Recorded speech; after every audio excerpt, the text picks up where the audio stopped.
pessoal, espero encontrá-los bem, com bastante saúde. Estamos aqui para mais uma oportunidade de rica discussão com uma amiga que há muito tempo eu tento viabilizar esse momento. A gente se encontra com uma certa frequência, mas acaba que quando você tenta uma agenda fora, várias coisas acabam tentando atrapalhar. E eu sempre acreditei que sempre que acontece isso é porque o assunto é muito mais importante que a gente imagina. Então hoje eu quero dar as boas-vindas aqui à minha amiga Adriana Ferreira.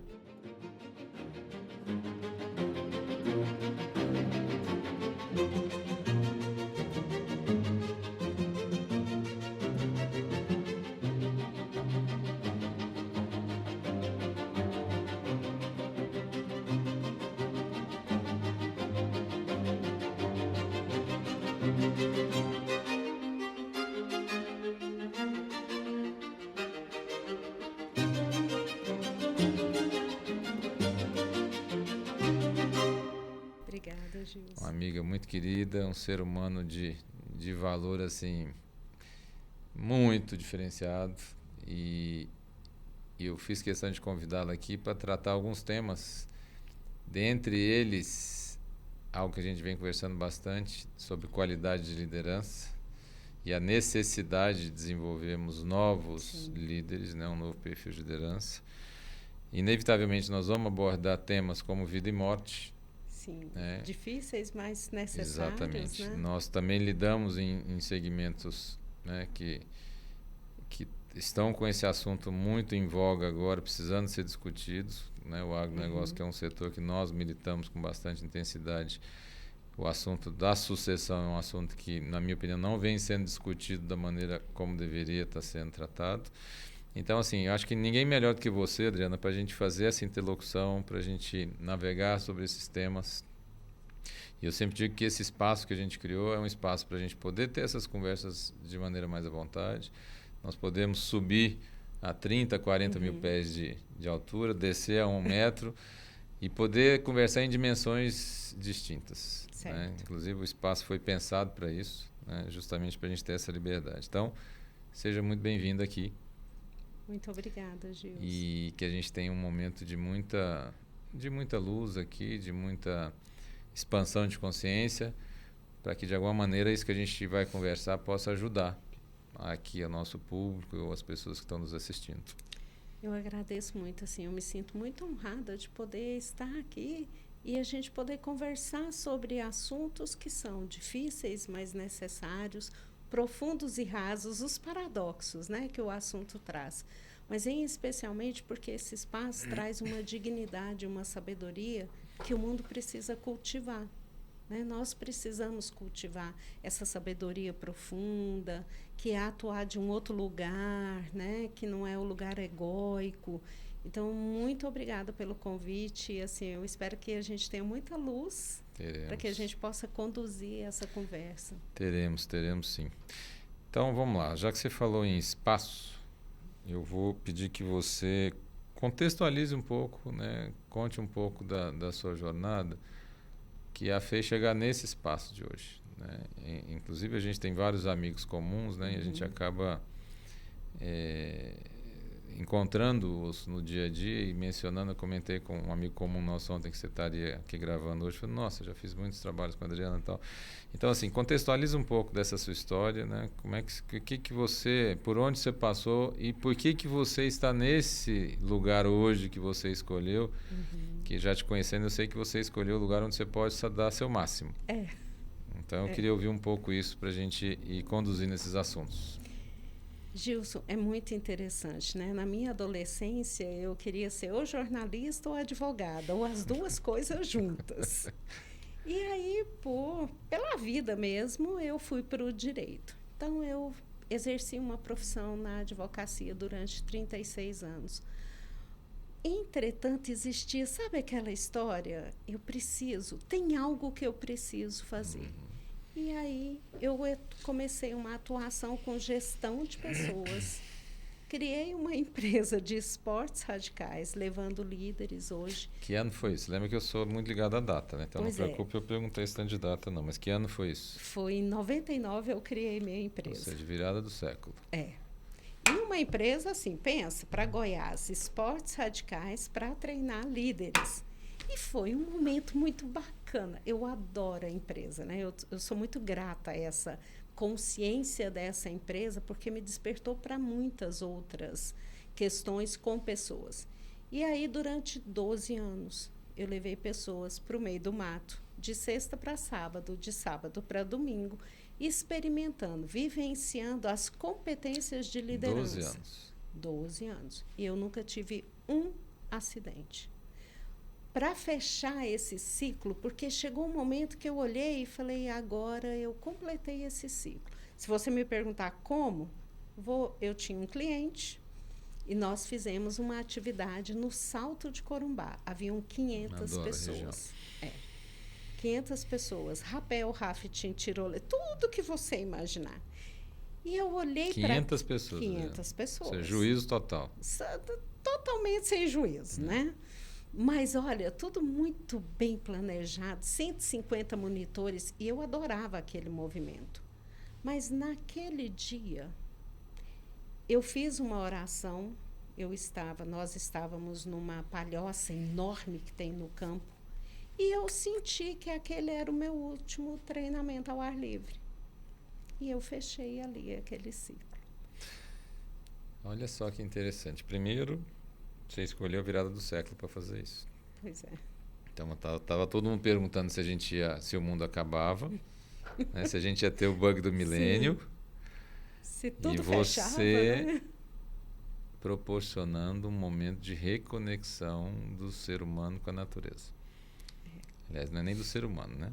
É do empresário. É do empresário. Então, você já tinha sentido que tinha algo sério acontecendo. Sim. Segundo, esse é um período de país, em se falando de Brasil, complexo, né? Porque a gente teve aquele movimento de redemocratização na década de 80, né? Meados de 80 ali, uma turbulência assustadora na virada dos anos 80 para os 90.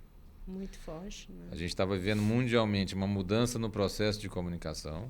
Lembrar que era essa época que o celular, a telefonia móvel escalava, que a conexão Wi-Fi, tudo que é muito fácil hoje, não existia Não, naquela época. Verdade. E a gente tem a noção de que o que a gente vive hoje existiu a vida toda, e não é assim.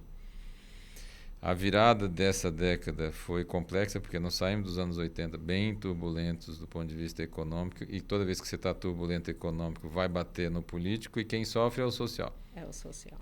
Né, que é o nome do coletivo dessas pessoas individuais aí que nós estamos dizendo.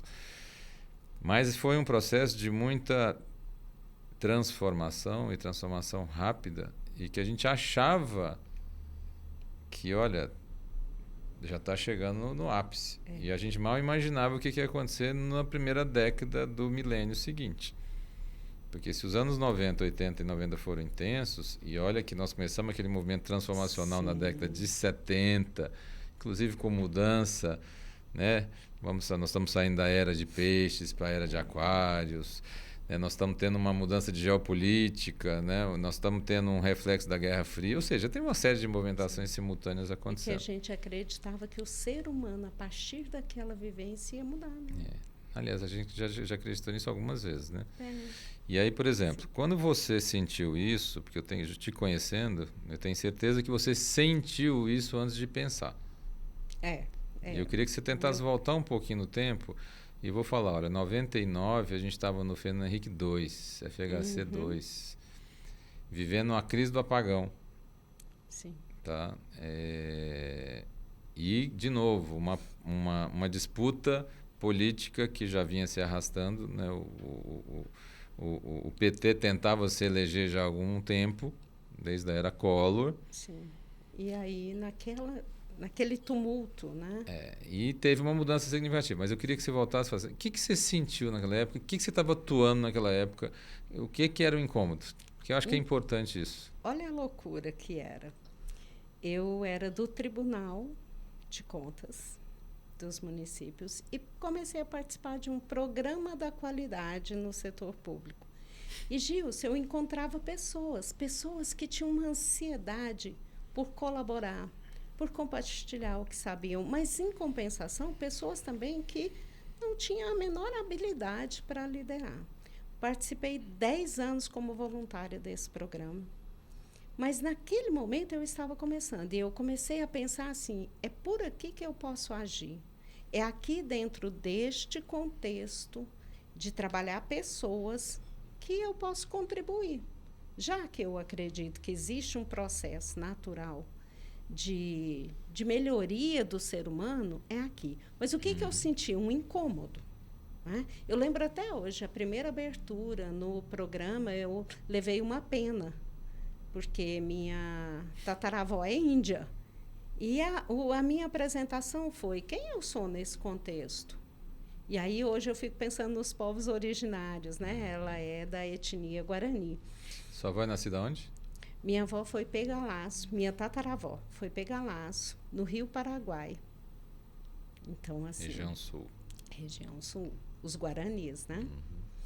E aí eu sentir um incômodo. Eu olhava para a gestão do setor público e via pessoas esforçadas, mas sem as habilidades.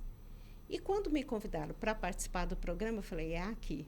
Só que participar do programa não era suficiente. Eu pensava assim, gente, tem que ter um lugar onde a pessoa se desarme, que ela possa ser ela mesma. Na verdade, é onde ela possa se despir, né? É, ficar a alma, sabe? Porque a gente se veste de muitas coisas, né? Sim. Muitas máscaras, né, que a gente tal da tem proteção.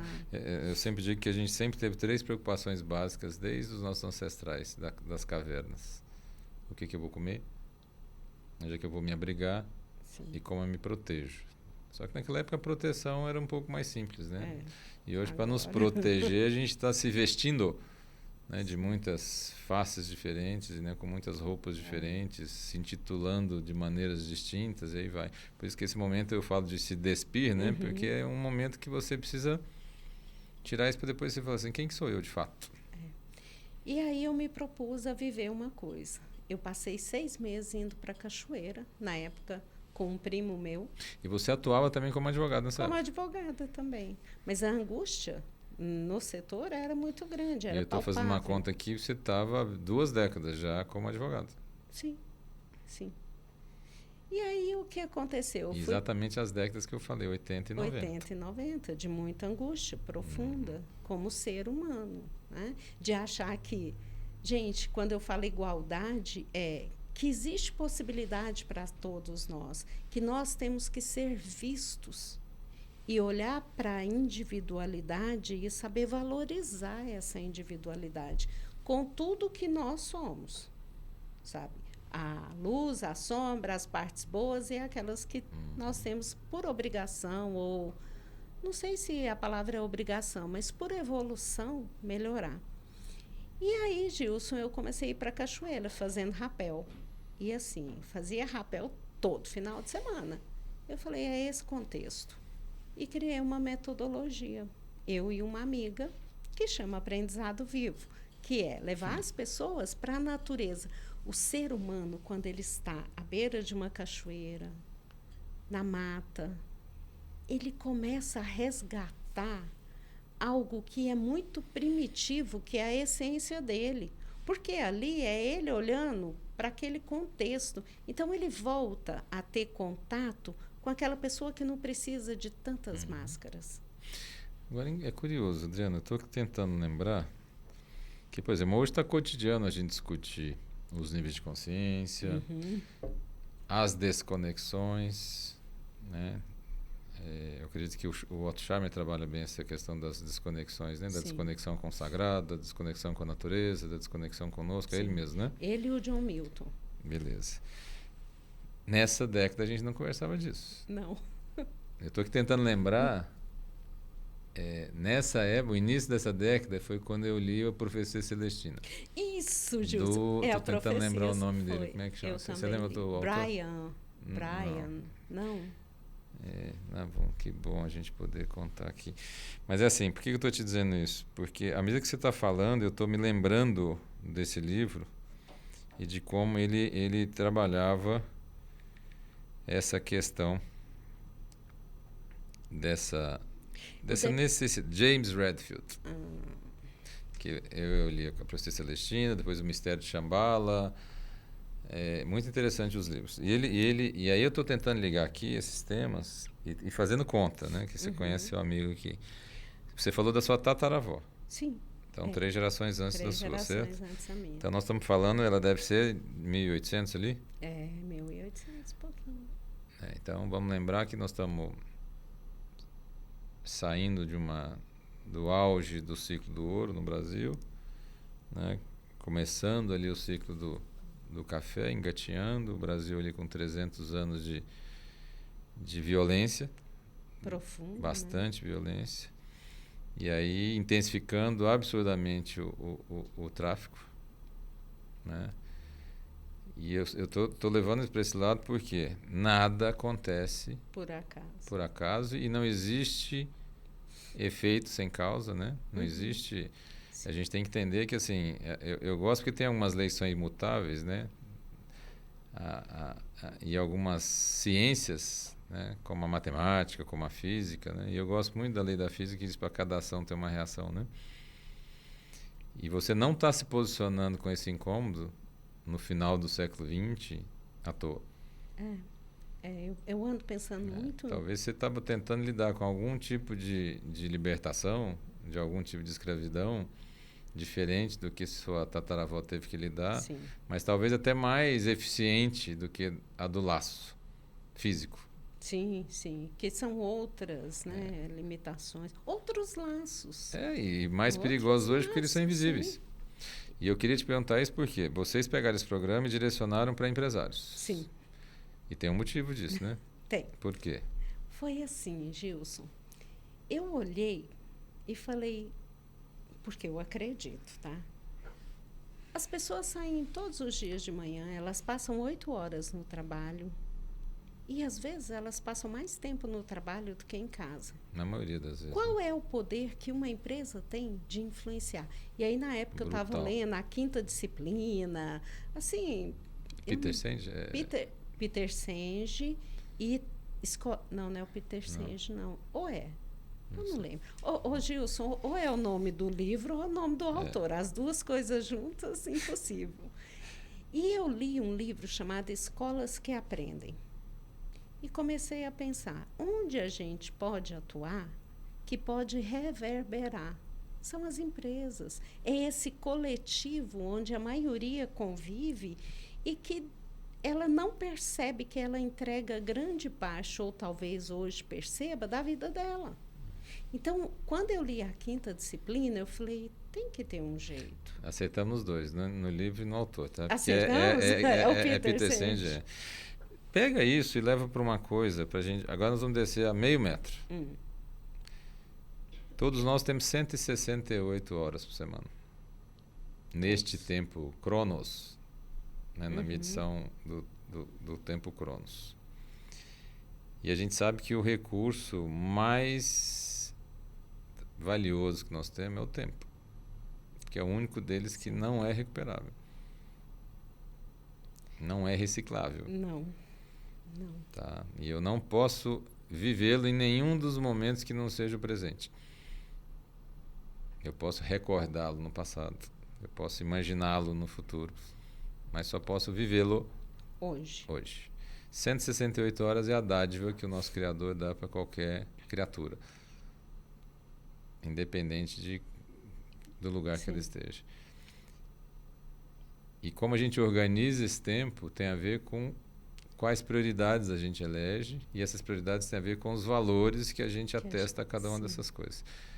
Explora um pouco disso que você estava falando, da Quinta Disciplina, da questão do impacto que as empresas têm, de quanto a gente dedica para o T de trabalho e quanto a gente não se dedica para o F de família, para o S de saúde, para o R de relacionamento, para o D de descanso. Explora um pouco esse tema, pensando nessa ótica que você estava fazendo e já trazendo um pouco para esse presente.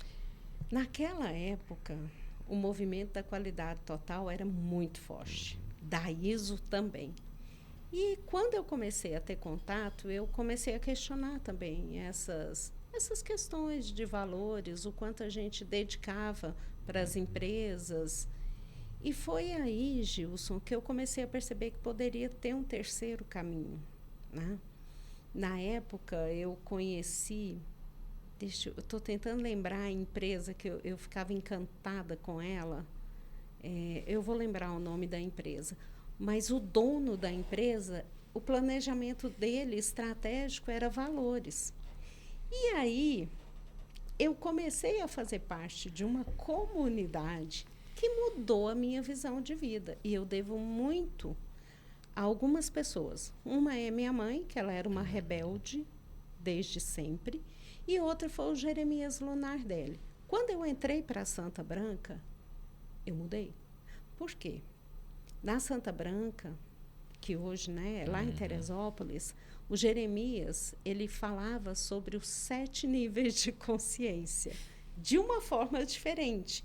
E ele falava que a Santa Branca havia uns 7 níveis de consciência. Isso foi antes desse período ou depois daquele período de 99? Foi depois do período de 99, 2000 e pouquinho. E aí eu passei a ter contato com Jean-Yves Leloup, com o pessoal que tem aquela comunidade, eu acho que é na Suíça mesmo, que agora não me ocorre o nome, eu não lembro, Find Heart, que é uma unidade ecológica, agroecológica. E aí eu fui tendo contato com essas comunidades que tinham valores que eram muito mais fortes para ser do que valores para ter. E isso abriu um espaço para questionar as empresas. Mas como é que você questiona uma empresa? Só quando você vai para dentro do sistema e fala, existe outro caminho. É possível você olhar. E eu vou dar um exemplo aqui. Eu trabalhei o primeiro planejamento estratégico com o Ademaldo, e ele me disse o seguinte, essa frase Ademaldo da área de construção civil. Eu quero valores. A primeira vez que nós trabalhamos com a construtora dele foi valores, a segunda também e a terceira também. E aí eu comecei a ter contato com jovens que hoje, como Cledstone, né, está no LEAD, Marduk, etc., que acreditavam em um outro movimento, um movimento mais humanizado, um movimento de entender a responsabilidade do empresário, quando a cultura da empresa reverbera na casa do trabalhador, gente. Isso é muito sério. Às vezes o empresário não percebe isso, mas uma mudança que ele faz através de um treinamento vai lá para dentro da casa do colaborador dele. Sem dúvida. Né? A jornada de trabalho nosso legal começa com 44. Pois é. Dentro das empresas. E ele fora o tempo para deslocar, e fora o que você tem que ler em casa, fora o que você tem que... Sim. E até porque, Adriana, você começou a falar de uma época que a gente não tinha que calcular quanto tempo você está ficando nas redes sociais. Quanto tempo você está ficando... Não tinha. Porque essa época tinha mal e mal o celular crescendo. A internet engateando. Nossa, discada. Tá? Né? Porque assim, esse nosso amiguinho smartphone, o Smart inteligente, ele só surge em 2006 com o iPhone. Nossa, a sensação o RIM, que eu tenho né, é que é eu o nunca BlackBerry, é do início daquele período ali. E a rede social, a primeira que escala, apesar do Orkut ter vindo antes, foi o Facebook em 2004. Você não parou para pensar isso? Não mesmo. Não parei. E aí, assim, o meu incômodo sempre foi, a gente pode ser melhor? E onde tem uma potência, porque Gilson, tem uma potência do Gilson fazer um treinamento, mas tem uma potência quando o empresário olha para esse coletivo e percebe que ele pode influenciar esse coletivo. Agora você falou uma frase, se a gente pode ser melhor. Agora eu vou te provocar com uma coisa. Melhor do que eu poderia ser ou melhor do que o outro?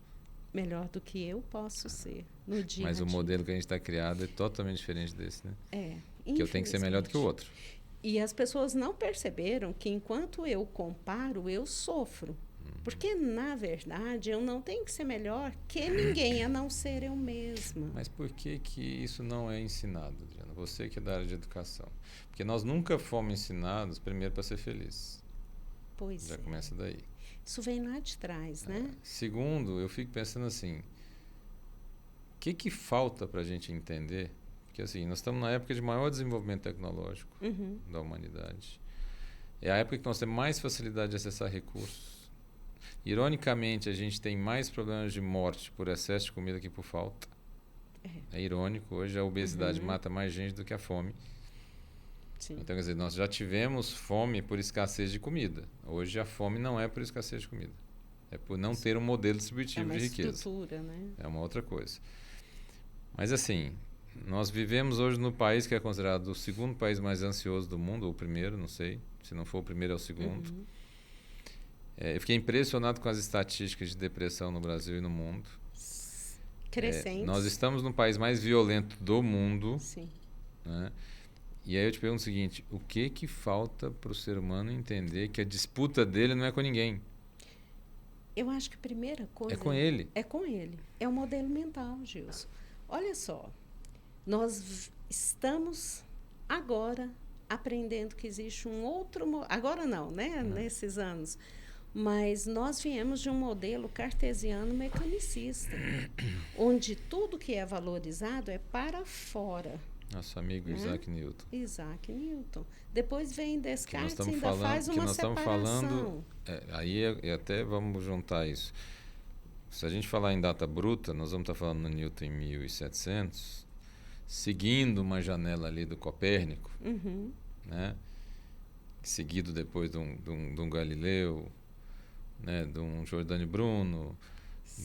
E aí, por exemplo, isso que você está falando é muito sério, porque... Adriana, a gente às vezes pensa assim, nossa, mas o mundo hoje está muito confuso, né? E como você sabe que eu trabalho na linha dos exercícios espirituais, e os exercícios foram descobertos no início do século XVI, 1520 mais ou menos, que era um mundo muito mais tranquilo que hoje, sabe? Sim, imagino que sim. Um mundo né? que a gente está... Primeiro nós descobrimos que existia uma parte do mundo que a gente não sabia que existia. O tal do Novo Mundo, que inclusive é onde a gente mora, né? Então não sabiam que existia, gente. E vamos lembrar que o crânio da Luzia aponta que tinha ancestrais nossos aqui há 30 mil anos atrás. Provavelmente vivendo de forma muito mais saudável. 30 mil anos atrás. Beleza. Depois a gente tem um poder monárquico nessa época, saindo de um período feudal de muito tempo, com o crescimento do mercantilismo aguçadíssimo, as grandes navegações, o poder religioso sendo muito bem utilizado e conivente com algo... Enfim, olha o mundo conturbado que a gente estava vivendo. E por que eu estou falando isso? Porque essa ruptura que você está falando, ela surge exatamente pós-século XVII para cá. Sim. Né, que a gente começa o chamado iluminismo, onde a gente faz essa ruptura nossa com o sagrado, vamos dizer assim. Totalmente. E isso vai bater na natureza, isso vai bater em muita coisa. E aí a gente já emenda com Revolução Industrial, a gente já emenda...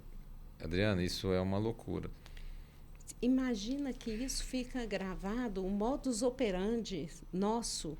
A neurociência já fala disso, né? Existe um inconsciente coletivo em que eu sou separado do outro, eu sou separado da natureza, e está no nosso inconsciente. Vem Newton, Descartes e outros. E aí o cientificismo, deixamos o sagrado. Até porque o homem percebeu que aquele sagrado estava sendo usado contra ele. Né? Era um sagrado punitivo, era um sagrado de submissão. E, em algum momento, essas verdades, que eu falo que são verdades, são padrões. Elas emergem em algum lugar. Alguém experimenta com clareza. Peraí, mas isso aqui... E aí começa toda uma revolução a partir de um pequeno padrão que alguém pensou. Mas que é um padrão que ele, para se autorreproduzir, ele demora, porque é um processo. Então, eu acho que a Revolução Industrial trouxe coisas muito positivas, mas dentro daquele modelo mental.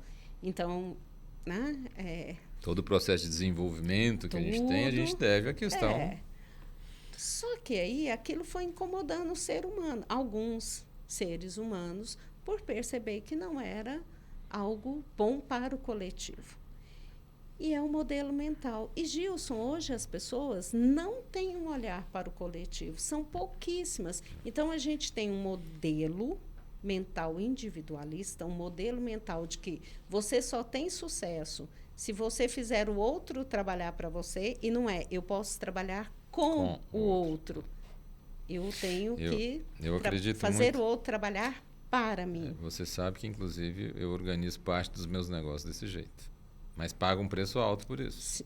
Eu imagino. Pago um preço muito alto por isso. E aí, quando você fala assim, olha, a avaliação financeira disso não é boa, não. Se eu fosse olhar e validar o meu dia a dia sob essa ótica, eu teria que ser, no mínimo, internado, né?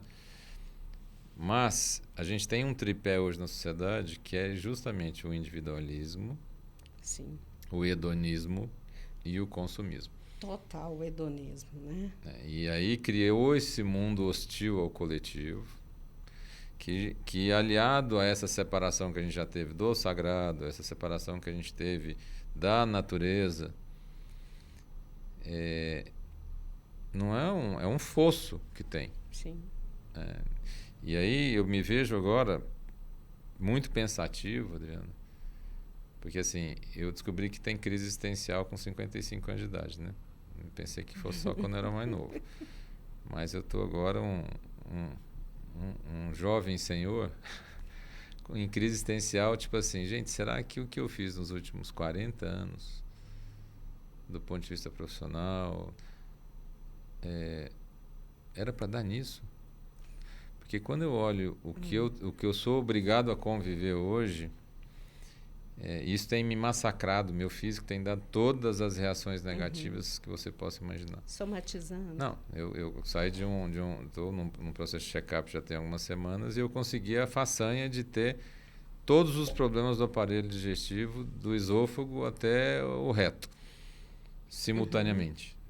Né? E você sabe o quanto eu cuido da alimentação, o quanto eu cuido da alimentação, do meu sono, da minha vida espiritual, do meu exercício físico. Mas isso mostra que eu estou numa intensa crise. E por que eu estou colocando isso? Que eu queria que você explorasse isso da seguinte forma. Essa semana eu ouvi uma frase que eu adorei. Um médico geriatra falando que o esforço nosso em tentar ser externamente o que a gente não é internamente gera um dano muito grande. Sim. E eu venho tentando exercitar a autenticidade que eu perdi durante algum tempo nos últimos anos, que tem me custado bastante. E ao mesmo tempo eu estou tendo que lidar com o ambiente, por exemplo, eu milito muito na questão da produção de alimento, da produção de energia. Só que muito antes disso eu já militava na construção de um ser humano sustentável, né? Por qual motivo eu fiquei 30 anos, aliás, já estou no 31º ano de mosteiro, se não por ansiar buscar um modelo diferente de viver, né? Só que ao mesmo tempo vivendo essas dicotomias, esses paradoxos que você mencionou. Mas, por exemplo, hoje nós estamos diante de uma necessidade de mudança de modelos aonde a ciência não vai mais trazer as soluções que nós acreditamos nos últimos 300 anos que ela traria. Nem vai ser mágica. Não.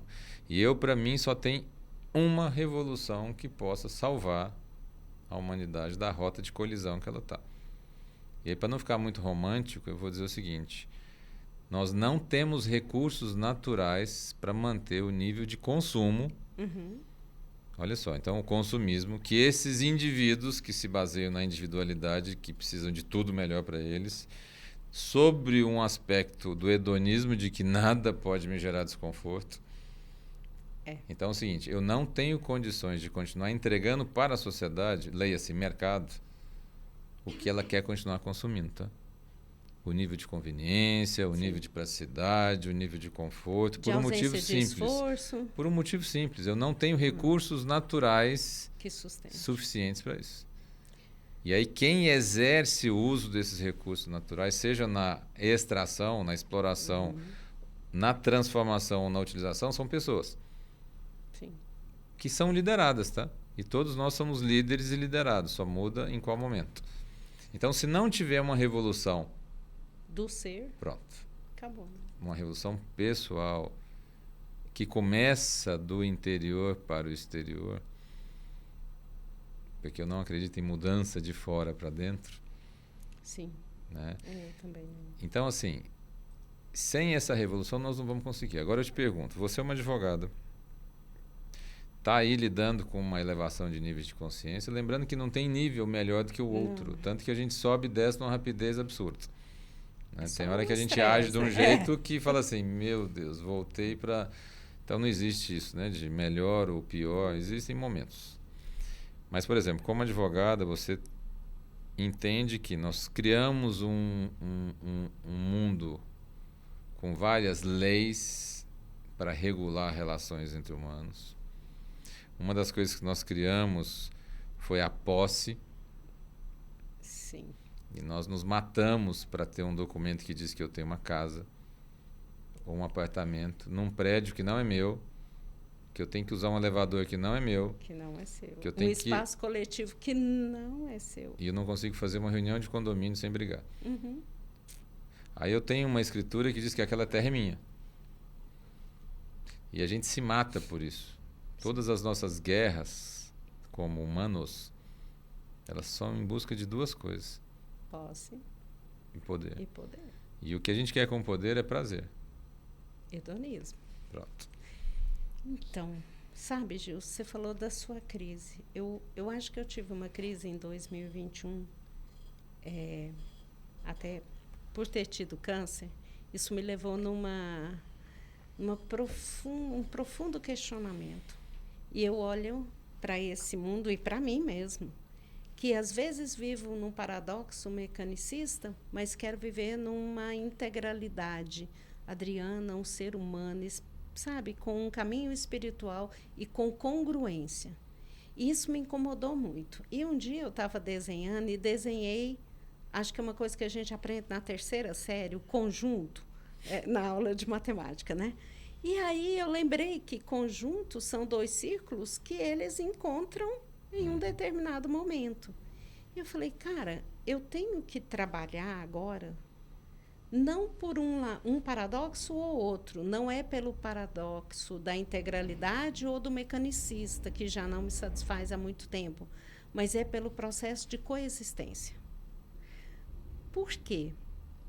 Porque a gente precisa levar a gente mesmo a uma mudança profunda de quem nós somos, para tirar esses aspectos de finitude, de hedonismo, porque, na verdade, o que a gente faz com o mecanicismo, com esse modelo mecanicista, com esse modelo individualista, é porque a gente não está acreditando que nós somos seres eternos. E foi aí a virada. Eu só posso acreditar que eu sou um com Deus, e eu sou um com Gilson, um com essa galera que está aqui no estúdio nos ajudando, se eu não achar que eu sou separada de Deus. Por quê? Quando eu percebo essa separação, eu tenho que dominar o outro e dominar a natureza. Mas quando eu percebo que eu sou uno, se eu estiver dominando o Gilson, eu estou tentando dominar a mim mesma. Então, é muito profundo. Adriana, você tocou um assunto que eu quero aproveitar para aprofundar isso, porque nós falamos de indivíduos, nós falamos de conjunto, que pressupõe coletividade. Aí eu falei de leis regulatórias. E eu acho que a gente precisa voltar a discutir o básico. Por exemplo, no início eu mencionei questão de decisão, de sucessão. Por exemplo, a gente começa a morrer que dia? Nasceu. Pronto. Então, a partir do primeiro dia de nascimento, nós começamos a morrer. Então, assim, nós temos uma certeza absoluta que vamos morrer. E não conversamos sobre isso. E por não conversar, a gente nunca se prepara para isso. Então, por exemplo, você mencionou, quando eu tive o câncer e tal. E aí, eu tenho vários casos de câncer na família, então é uma doença que eu convivo mais do que eu gostaria. E aí acabei estudando um pouco sobre isso, né? E todos nós temos as células cancerígenas aqui. O que vai mudar é o quão nós vamos favorecer ou não o desenvolvimento delas, né? Exato. E o que coopera para o desenvolvimento delas? E é impressionante como é que alguém como a Adriana, de algum momento favoreceu esse desenvolvimento. Alguém como o Gilson, e eu estou falando, não estou aqui alguém como nós que nós somos, não, porque nós somos buscadores. Sim. E a gente sempre está buscando alguma coisa. E aí eu consigo desequilibrar meu sistema digestivo inteiro, com meditação diária, com alimentação regrada, com exercício físico todo dia, Mas por que eu estou te dizendo isso? Quando eu falo voltar para o básico, não há nenhuma possibilidade da gente discutir sucessão sem falar de temporalidade, Sim. sem falar de impermanência, De porque nós vamos morrer. transitoriedade. Exato, nós vamos morrer. E se a gente não voltar para o básico, que é discutir o seguinte, gente, caso aconteça de eu morrer antes da hora, Que vai acontecer. o que vai acontecer? Gilson, eu tenho uma frase agora comigo, sabe? Que as mães deveriam ensinar a gente que elas vão morrer. E por que isso pega forte? Não são só as mães. Nós precisamos ensinar as pessoas que elas são finitas. Que esse ego de achar que tem o controle da vida, ele não existe. Então, quando a gente perde alguém muito querido, a gente começa a aprender sobre a finitude. Para mim, a finitude é um convite que o infinito faz para que a gente evolua. Então, ele fala assim, vou te dar a finitude, porque aí você percebe que você tem que evoluir para ir para o infinito. E conversar com a morte nas famílias tem que ser algo natural. Mas por que será que a gente não conversa? Porque a gente tem medo. A gente tem medo de falar daquilo que naturalmente vai acontecer. Mas a gente tem um medo muito maior, que é o medo de nos colocarmos como seres humanos, como almas infinitas, que acreditam numa eternidade. E aí, quando a pessoa não acredita, como é que ela vai conversar sobre a morte? Agora, olha o quanto isso é sério e perigoso. Porque assim, eu venho com esse questionamento forte por dois motivos. Um, dentro do meu ambiente, né, porque eu tenho que lidar com ausências repentinas, como nós tivemos do meu avô na década de 80. E aí foi a primeira vez que eu vi que uma morte inesperada gera uma consequência inesperada de impactos nunca imagináveis. Em áreas que você jamais Eu vi uma família muito unida virar exatamente o oposto em questão de semanas. Sim. Eu vi empreendimentos sólidos construídos há décadas ruírem. E eu não li sobre isso. Eu vivi isso. Eu experimentei isso. Depois eu convivi com a morte do meu pai, que não foi repentina, né? Foi vitimado por um câncer, demorou seus 4 anos para ser levado, mas como é ruim, e como até hoje já se passaram 10 anos, e eu falo, meu Deus, que estrago que isso faz. E aí, ao mesmo tempo, como líder, como profissional, eu tenho que acompanhar alguns processos desses. E o que eu digo? Olha, dependendo do lugar que você ocupa, da posição que você exerce, o impacto da sua morte vai ser muito grande no ambiente que te circunda. Sim. E não é só da sua família. Então vamos lembrar que um proprietário rural que tem ali X mil hectares de terra sob guarda dele, ele está produzindo um volume de produtos que alimentam uma cadeia. Ele tem um volume de pessoas, de famílias que o cercam, que dependem daquilo.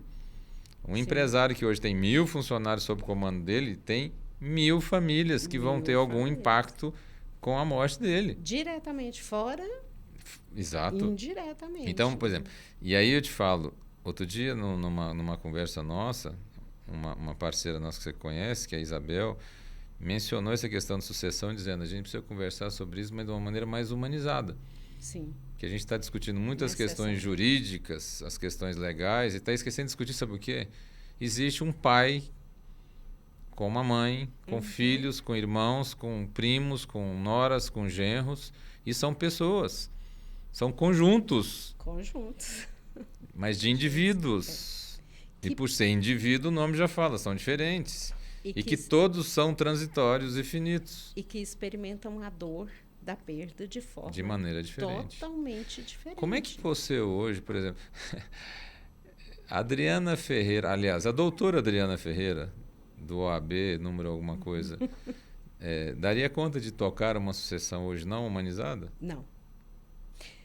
Assim, a resposta foi tão rápida, né? Mas não.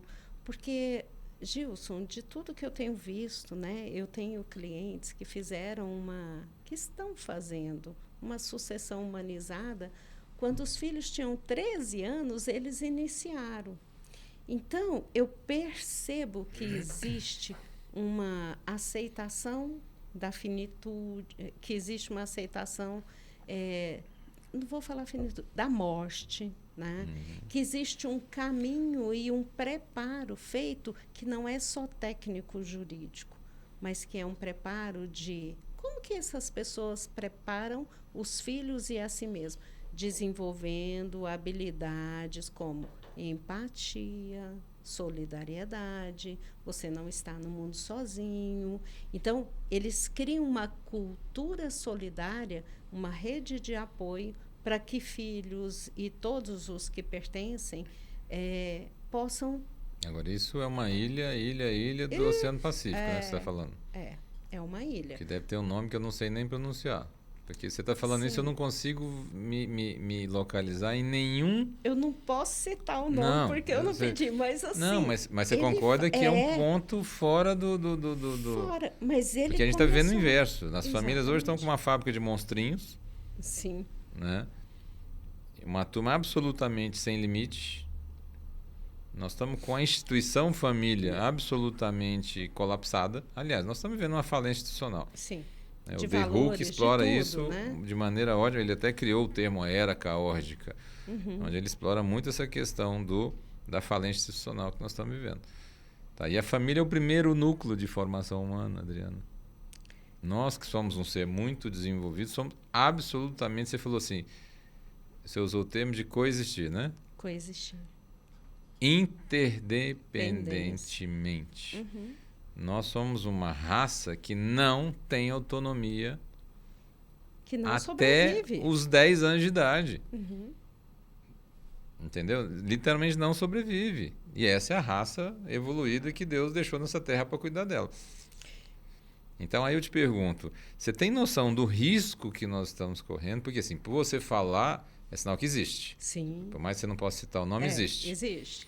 Se eu estou falando que é um ponto fora da curva e você sabe o quão ativo eu sou no ambiente empresarial, é porque assim, gente, o que nós precisamos fazer para pegar esse ponto fora da curva e trazer? E terceiro, se a gente não... Olha só, se nós não nos dedicarmos à análise profunda do impacto que isso vai ter, nós podemos ter um colapso muito mais sério que nós estamos imaginando. Que eu acho que está perto. Tá. Gilson, assim, eu acho muito estranho quando alguém me diz assim, meu filho de 5 anos, eu não consigo que ele não assista isso. Eu olho, e a minha expressão, né, oi? Como não? Porque com 5 anos tem coisas negociáveis e inegociáveis, né? Na minha casa tinha a lista do negociável e inegociável. Banho na sexta-feira, porque no sábado podia dormir até mais tarde, podia ser às 8 da noite, mas tinha horário até para isso.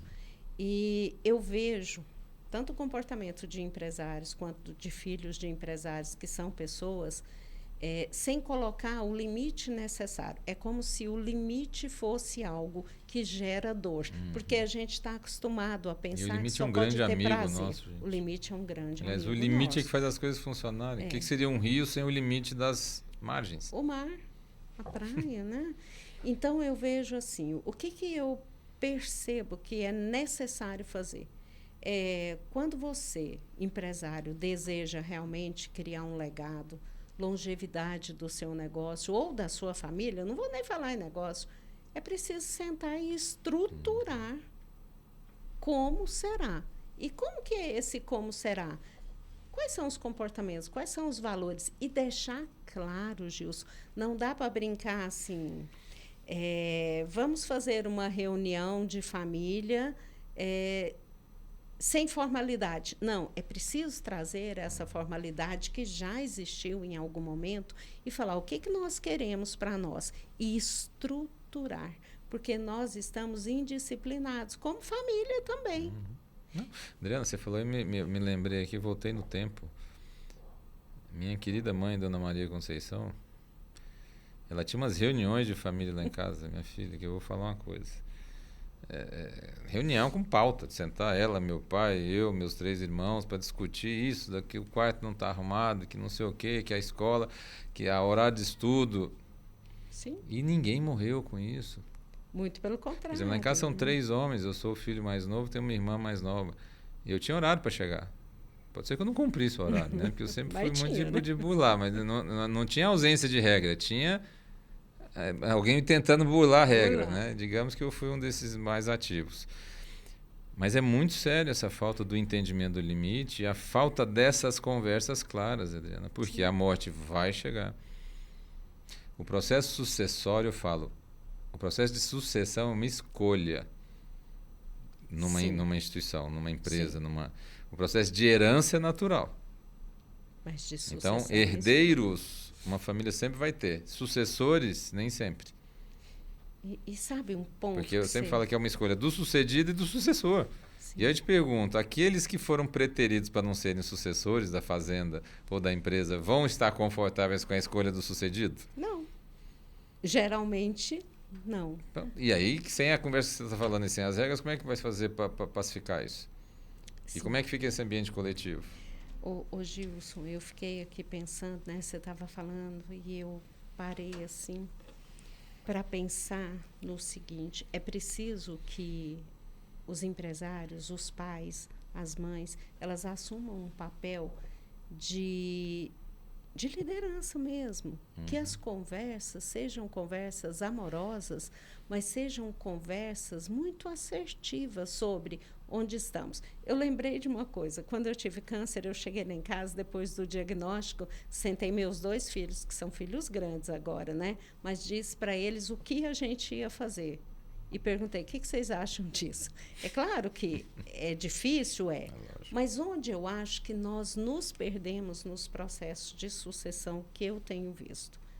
Primeiro, posicionamento do fundador, do pai, da mãe. A gente precisa ter uma autoridade que conduza. E quando eu falo autoridade, não confunda com autoritarismo, mas alguém que represente... que dê legitimidade para a família para seguir. Geralmente é o pai, a mãe, né? Um desses 2. Ou, às vezes, um tio também. E nós precisamos de antecipar o que vai acontecer. Por quê? Quando você falou, cada um de nós lida com a dor de forma diferente. O que faz com que as famílias briguem nem sempre é pelo patrimônio, mas é assim. Esses dias eu ouvi, quando a gente era pequeno, o papai naquele Afeto dia e atenção. Te deu uma atenção que não deu para mim. A briga não é o patrimônio. O patrimônio é utilizado como meio para isso. Isso. Porque mas o que está por trás daquilo é afeto. Um afeto, uma perda de afeto. É ser reconhecido, é estar presente. Mas é por isso que eu te provoquei, Adriana, porque assim, eu tenho ouvido algumas vezes, e sempre que eu começo a ouvir muito, senão que alguém quer me provocar. E dizendo, Gilson, você viveu isso muito, e você tem que, de alguma maneira, atuar nisso. E aí, como a gente tem muitos colegas advogados, contadores, empresários, tal, mas aí eu fico pensando assim, falei, gente, se eu conseguir reunir uma equipe multidisciplinar que acredite de fato internamente e consiga expressar externamente isso, eu acredito que a gente tem uma chance. Mas, na maioria dos casos que eu acompanho, passa longe disso. Passa longe disso. Sim. Então, eu não só acredito, como eu defendo que a gente tenha que trilhar um caminho diferente. Por quê? Quando eu digo que me preocupa muito, é porque quando a gente fala no agronegócio, nós temos que lembrar que o negócio desta turma está relacionado à terra. Sim. E a garantia de vida nossa está relacionada à terra, porque nós somos uma representação da terra. A terra tem 70% de água, nós temos 70% de água, e tudo que a gente consome, tudo, absolutamente tudo, é proveniente da terra. Ela conjugando com outros elementos, com a água, com o sol, né? E essa turma que tem a missão de cuidar desta terra, tem que lembrar que é o seguinte, o ofício disso não é fácil. E o que eu estou vendo hoje? Verdade. Eu estou vendo patriarcas que lutaram muito para construir aquilo, até para manter o que outras gerações fizeram, que a terra ainda tem disso. Geralmente não começou nessa geração. já veio passando de outras. Já teve uma reforma agrária natural, lembra aquela fazendona grande, Sim, que morreu, tinha 10 filhos, dividiu por 10, os 10 filhos tiveram mais 3, por 30. E o fato é, eu estou vendo um volume grande de herdeiros chegando. Raríssimos sucessores. E o pior, parte desses herdeiros ouviram durante muito tempo os pais falando mal daquilo, do tanto que aquilo era difícil, do tanto que aquilo era sofrido. E aí eu te pergunto, um cara que ficou 40, 50 anos, porque, por exemplo, no agro, se for na pecuária, então, a sucessão é muito tardia. É muito tardia. Eu falo que os meninos da pecuária têm 60 anos. Né? E aí isso gera... Lembra o plano de mindset que nós falamos, que você falou? Sim. É mais sério nesse caso, por quê? Porque você está o tempo todo ouvindo alguém mais velho falando e sempre foi desse jeito. Mas o mundo mudou, lembra que nós falamos aqui? Então, assim, se eu tenho um volume grande de herdeiros chegando, herdeiros que não têm identidade ou conexão com aquilo, e nós falamos do risco da desconexão agora há pouco. Eu tenho poucos sucessores, então eu tenho pouca gente preparada para isso. E eu tenho um volume de herdeiros que ouviu falar mal disso, a tendência é que haja uma repulsa. Uma resistência natural. E aí, eu só provoquei isso porque, do outro lado, existem movimentos organizados que sabem o poder de serem detentores da propriedade de terra e dos meios de produção em cima dessa terra. Sim. Então, o meu medo é que numa época de capital oculto, porque nós estamos vivendo uma época de capital oculto, porque eu te pergunto assim, você sabe exatamente de onde vem o dinheiro que está na Bolsa de Valores? Não. Você sabe me dizer exatamente de onde vem o recurso que estão aplicados nos fundos de investimento? De jeito Mas esse é o grande capital que movimenta as empresas hoje, principalmente as empresas grandes do agro. E eu te pergunto, será que não é muito perigoso eu ter hoje detentores de terra que estão com seus processos sucessórios mal definidos, num ambiente onde existe um capital oculto, que, Adriana, você já parou para pensar que quando eu venho com uma recuperação judicial, nós estamos vendo notícias agora de 400%, 500% de aumento de recuperação judicial. Recuperação judicial significa que algo foi feito que não gerou resultado ou aconteceu alguma emergência, alguma intempérie e eu não dei conta de cumprir aquilo, né? Sim. E eu vou ali na justiça e proponho uma recuperação judicial. Adriana, se eu não conseguir recuperar aquele processo, o que acontece com o meu ativo? Ele vai ser repassado para Beleza. Isso era um bem de família ou não? Era. Demorou algumas gerações, né? Beleza. Quem tende a assumir a propriedade desse ativo? É esse capital oculto ou não? Esse capital oculto. Porque você entendeu a seriedade que eu estou dizendo? Né? Eu entendi. E eu acho que a gente precisa chamar a atenção desses sucessores. E Gils, para mim não tem nada melhor do que desconstruir a resistência com dados. Porque se a gente consegue mostrar para esses sucessores que existe a possibilidade de sustentabilidade e mostrar para ele que a reclamação do pai e da mãe dele eram legítimas. Era da época. Era da época. Era enxada. Realmente não tinha energia elétrica, não tinha estrada, não tinha... O arado. Né? E outra... Tem que lembrar que quem puxava o arado no passado eram os homens, as pessoas, né? Pois é. E não uma máquina, um cavalo. E você lembra que o trator não era com cabine, né? Hoje ele tem ar-condicionado. Então, aquelas pessoas viveram realmente um momento de muita dificuldade. Então, às vezes, né, eu fico pensando em fazer um filme e falar, gente, aquilo acontecia. Sabe assim, uma trilha histórica. E é por isso que os seus pais viam o laticínio, produzir leite como um sacrifício absurdo, porque é só na Sexta-feira Santa que pode parar. É uma perspectiva totalmente diferente. O que se propõe aos sucessores hoje é um negócio sustentável, gerido, né? Tem que ter uma gestão eficaz. Inclusive pode ser gerido por terceiros, né? Por terceiros. Então, assim, eu acho que precisa ter um movimento de conscientização das famílias. Primeiro, mudar modelo mental dos sucessores e dos sucedidos também. Né? Esses sucessores têm que entender que é um novo momento e trabalhar com crença, e aí é crença mesmo, desse inconsciente coletivo de dor, de sofrimento, é difícil, mas é possível. Então, tem que ter um programa que trabalhe não questões técnicas, porque nós já estamos muito bem na área de sucessão, excelente, contábil, juridicamente, mas é no comportamento. Então, já que você gosta de desafio, que eu sei que você responde bem a isso, e nós estamos com o tempo já nosso, infelizmente, eu detesto essa hora que vai chegando perto do tempo acabar. Eu vou te lançar um desafio. Porque você estava falando aí, estava me vendo, nós precisamos criar um programa, não sei o que. Antes de qualquer coisa, eu vou te fazer uma proposta, desafio e proposta, que é: vamos organizar um dia, ou um final de semana, ou uma noite, ou 2 noites, ou mais um período onde a gente possa convidar sucessores e sucedidos para uma conversa informal, para uma palestra, mas não para a gente discutir holding familiar, não para discutir planejamento sucessório, não para discutir planejamento tributário na sucessão, como economizar esporte. Não. Isso, como você falou, já tem gente muito competente para isso, e eu confesso que eu ando sem paciência para isso também.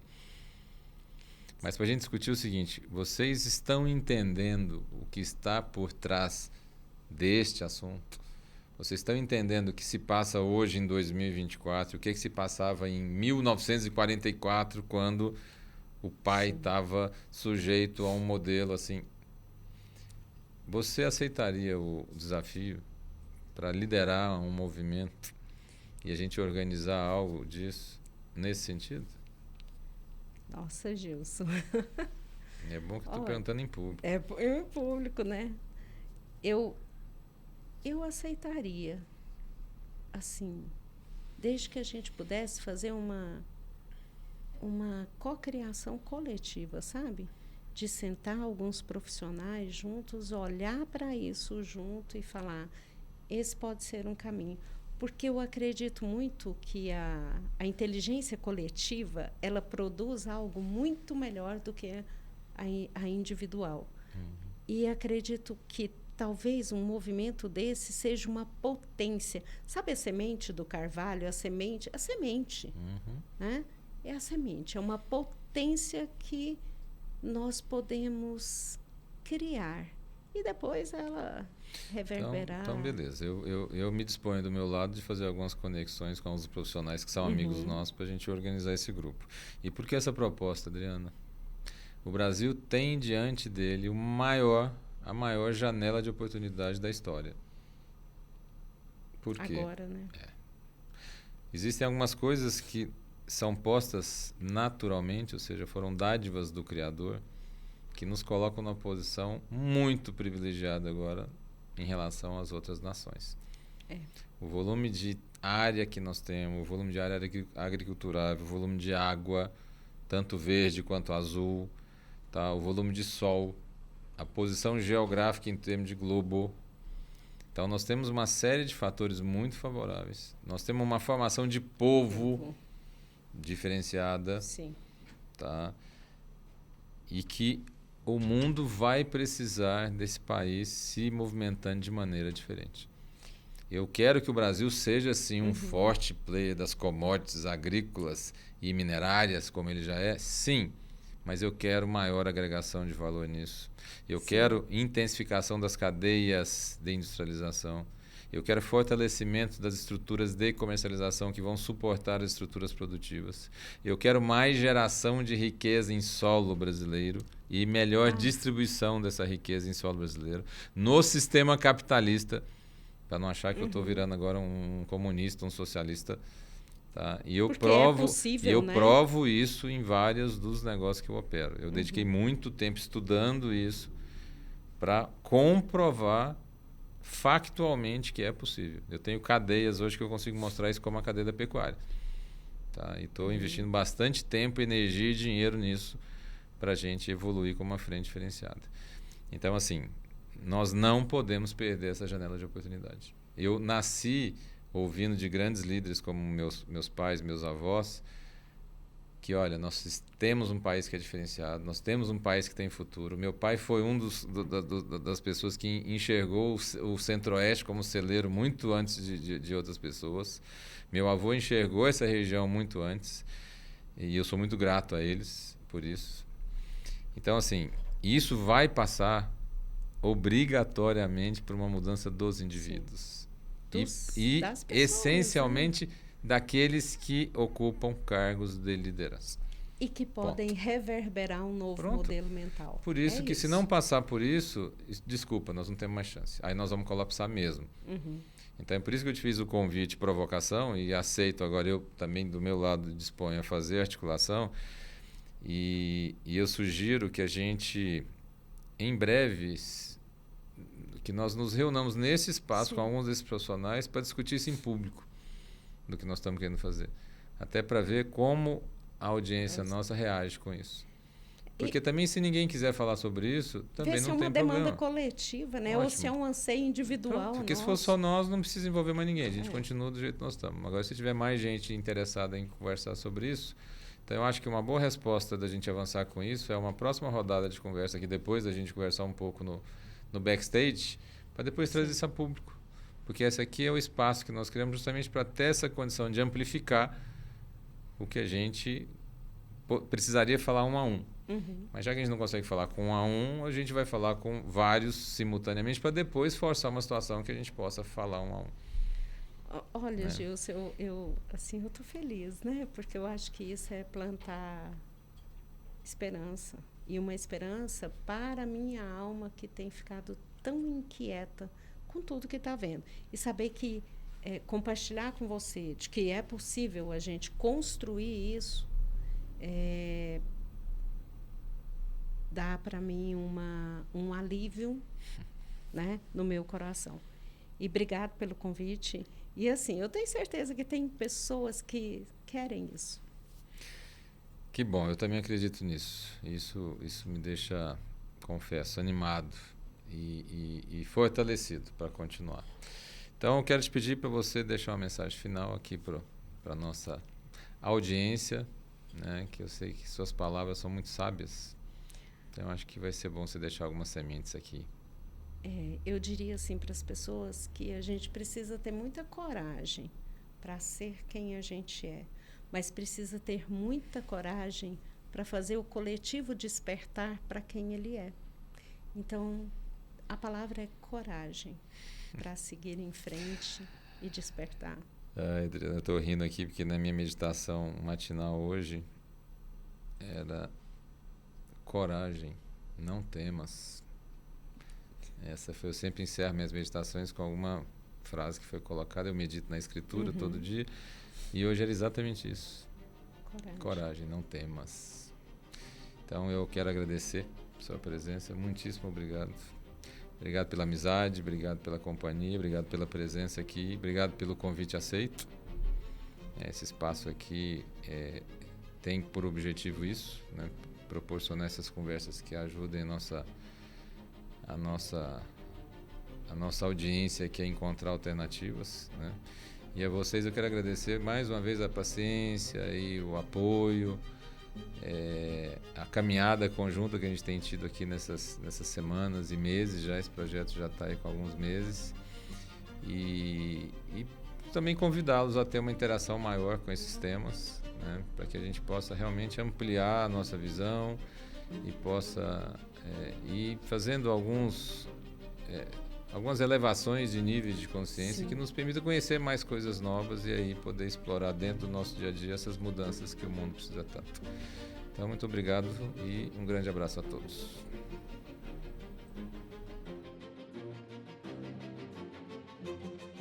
Essa é uma produção AgroSelections TV. Diretora ASTV e jornalista responsável, Gislaine Betim, MTB 62765SP. Coordenação de conteúdo, Jean Pérez. Técnico de estúdio, captação e edição, Gabriel Veras. Estagiários de jornalismo, Gabriela Ogassawara e João Victor Galvão. Estúdio ASTV.